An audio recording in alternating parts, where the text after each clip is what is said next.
इधर प्रधानमंत्री मोदी से गले मिल रहे थे अमेरिका के राष्ट्रपति। इधर उत्तराखंड से आ गई योगी पर बहुत बड़ी खबर।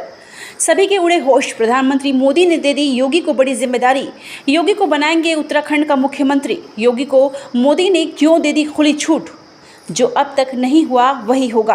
कर्नाटक हार का बदला राजस्थान में पूरा होगा। अपने गांव वापस जाने की तैयारी में है योगी। इधर सबका ध्यान प्रधानमंत्री मोदी के जापान दौरे पर था।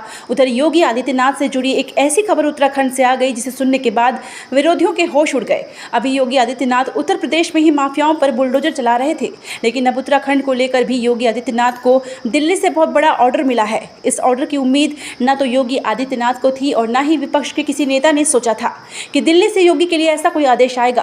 प्रधानमंत्री नरेंद्र मोदी जापान के हिरोशिमा में थे, लेकिन वहीं से उन्होंने इशारों ही इशारों में बहुत बड़ा खेल कर दिया। अब तक योगी आदित्यनाथ को जिन जिन राज्यों में चुनाव प्रचार के लिए उतारा गया था, वहीं पर बीजेपी ने शानदार जीत दर्ज की है।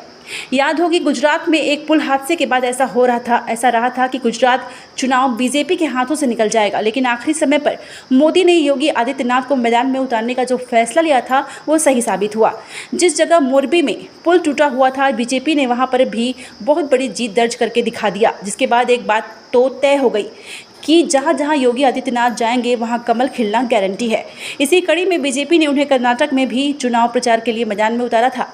आप जानकर हैरान होंगे, लेकिन जिन जिन सीटों पर योगी ने प्रचार किया उनमें ज़्यादातर सीटें भारतीय जनता पार्टी ने जीती है। यही वजह रही है कि अब दिल्ली आलाकमान ने योगी आदित्यनाथ को उत्तराखंड की पूरी तरह से जिम्मेदारी सौंपने का मन बना लिया है। उत्तराखंड पहाड़ों के योगी राजा रहे हैं और उत्तराखंड ही उनकी जन्मभूमि रही है। पहाड़ों को छोड़कर योगी आदित्यनाथ गोरखनाथ मंदिर पहुंचे थे, जहां उन्होंने महंत से सांसद और सांसद से मुख्यमंत्री बनने तक का सफर तय किया, जो अब शायद प्रधानमंत्री के सफर तक उन्हें पहुंचा सकता है।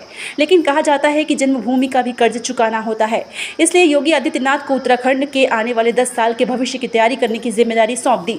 यानी उत्तराखंड में आगे क्या होने वाला है, योगी आदित्यनाथ को तय करने का अधिकार होगा। इसी कड़ी में अब उनको 2024 के लोकसभा चुनाव से पहले मैदान में उतारने की भी तैयारी हुई, जिसके बाद प्रधानमंत्री मोदी से योगी ने बात की और तय हुआ कि देवभूमि से ही 2024 के चुनावी मंत्र फूंका जाएगा। जल्द ही प्रधानमंत्री नरेंद्र मोदी और योगी आदित्यनाथ उत्तराखंड में बहुत बड़ी रैली करेंगे और इसी के साथ 2024 के चुनाव प्रचार का आगाज भी हो जाए। लेकिन हर किसी के दिल में एक ही सवाल है कि क्या योगी आदित्यनाथ जब उत्तराखंड प्रचार के लिए जाएंगे तो वो अपने घर जाएंगे या नहीं। हालांकि इस पर भी अब तक योगी आदित्यनाथ की तरफ से कोई बयान नहीं दिया गया है और ना ही योगी के किसी ऐसे प्रोग्राम की तैयारी के बारे में जानकारी मिली है। लेकिन इसमें कोई बड़ी बात नहीं है कि चुनाव प्रचार के दौरान योगी आदित्यनाथ अपने गांव भी जा सकते हैं। प्रधानमंत्री नरेंद्र मोदी ने भी अपना घर छोड़ दिया था, लेकिन वो समय समय पर अपनी माँ से मिलने के लिए गुजरात जाया करते थे, या यूँ कहें कि जब जब गुजरात जाते थे तो माँ से ज़रूर मुलाकात करते थे। ठीक उसी तरह से योगी आदित्यनाथ भी अपनी माँ को देखने और उनसे मिलने के लिए अपने गाँव जा सकते हैं। वैसे आपको क्या लगता है, योगी आदित्यनाथ के नेतृत्व में क्या उत्तराखंड में भी बीजेपी 2024 के चुनाव में बड़ी बढ़त हासिल कर पाएगी?